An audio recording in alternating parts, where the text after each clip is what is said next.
And we just heard that wonderful little clip there, which, this sounds like it's going to be a great podcast. But just tell us then, what would you say is your direction then for this podcast? What is it? If you're going to sum it up, how would you sum it up?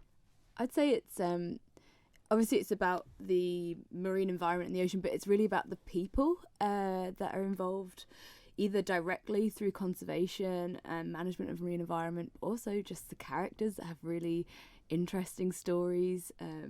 We spoke to a guy, Graham Bayliss from Foxdale, who's made his own submarine. I've heard about this. Yes. I've heard tell of this submarine. So How just exciting. really interesting people have got interesting stories. Yeah, but and as I said before, obviously that sort of rich world that we have here on the Isle of Man of people with an affinity with the sea and the environment. And hopefully as well, it's great to kind of shout about what we've got here and what the people are doing here, whether it is in conservation or whether it is that kind of personal task that Graham set himself of wanting to build a submarine just for the hell of it. These are human interest stories as well. Hopefully, can put the Isle of Man on the map. And that's the great thing about podcasts is that, anyone international reach. Exactly can listen to it. So, and I think we got the feeling, didn't we, from the little clip you played there from the podcast, it is about this sort of relationship that people have with the sea. It's not just going to be purely a straight sort of here it is describing things. It's really how people live with the sea. They sort of can play on the sea, under the sea, and then hopefully have an appreciation about it, and then equally maybe thinking about how we ought to be looking after it as well.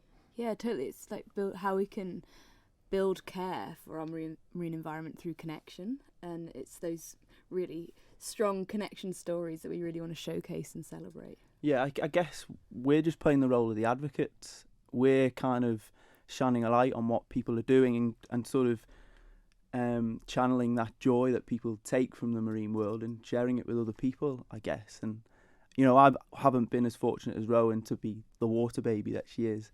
But I, through this journey of making the podcast, I've really started to develop and started thinking and contemplating about my affinity with the sea that I guess is intrinsic with being an islander. And do you know what? I think that's absolutely right, because the amount of people you speak to, even when they just go to university, you've both lived away, that idea that as soon as you leave the island, you find yourself looking over every hill to see where the sea is, don't you? And it's really unnerving when you're in an expanse of land and you can't see the sea. It's just bizarre, isn't it? Yeah, I remember driving across Australia, across the desert, and actually physically feeling quite strange. And I think there's something about being on an island and seeing the tide going in and out each day. It's sort of part of your natural rhythm, and when you don't see it, you really feel the difference. I think that's so true. And so with your sort of conservation hat on then, Rowan, what would you hope that people get out of this sort of series of podcasts? I really hope that it sheds a different light on our marine environment, in the sense that I think a lot of information at the moment is about the issues that our environment are facing, and that can be, it's incredibly important that we listen to those stories, but also we want to remember why we care about those environments. And actually, I think in harbouring that care, that's when we're going to build more protection and conservation. So trying to look at it from a different angle, hopefully. And do you think people, obviously we're surrounded by sea being an island, but is that always that danger of complacency that we just take it very much for granted? It's seen as a larder and a playground and a dustbin sometimes, and it's just used and people don't think about it. Obviously the characters you're talking to have a passion for it.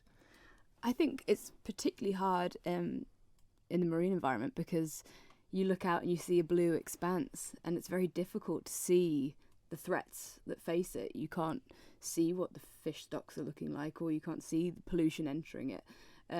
So I think it's really important that we bring the ocean to people through stories. Yeah. And so you've got this series. How many episodes are we going to get then, Aaron? So it'll be 6 episodes over the space of about 12 weeks. So we'll podcast every 2 weeks.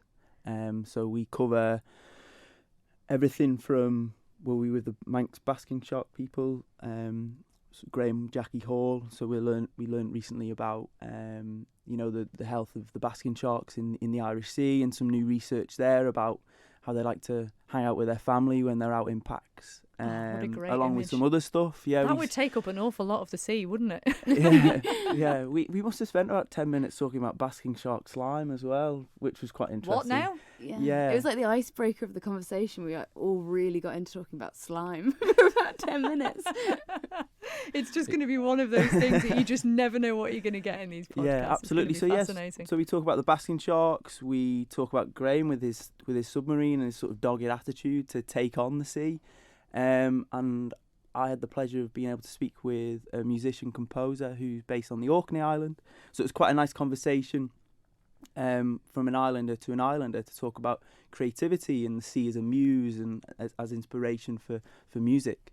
That sounds yeah. that sounds brilliant. I'm really going to look forward to And that. I can hear already people listening now thinking, this sounds great.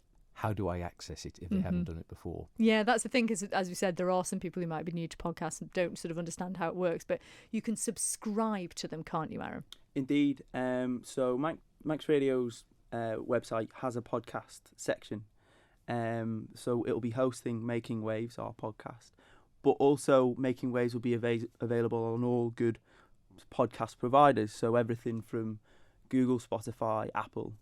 So probably more familiar to iPhone users as well, I imagine. So essentially, if they go on these platforms or go to manxradio.com and search for Making Waves. Yes, well, something we need to mention really as well is that this is kind of being done with Rowan's charity, Sustain Our Seas. So we'll be making a big song and dance about that on the social media side of that as And well. just remind us what Sustain Our Seas does then, Ro. Yes, Sustain Our Seas is a charity organisation that tries to build connection with society and our seas through various projects. Last year we did sea sessions where we got people into the sea, but we've done art exhibitions in the past, and trying to focus on creative ways to sort of build connection with the environment. Well, it is wonderful what you're both doing. I'm very excited to hear these episodes. I'm going to subscribe. I hope you will too, H. This could pop your podcasting cherry, so to speak. There's no answer to that, is there? There isn't.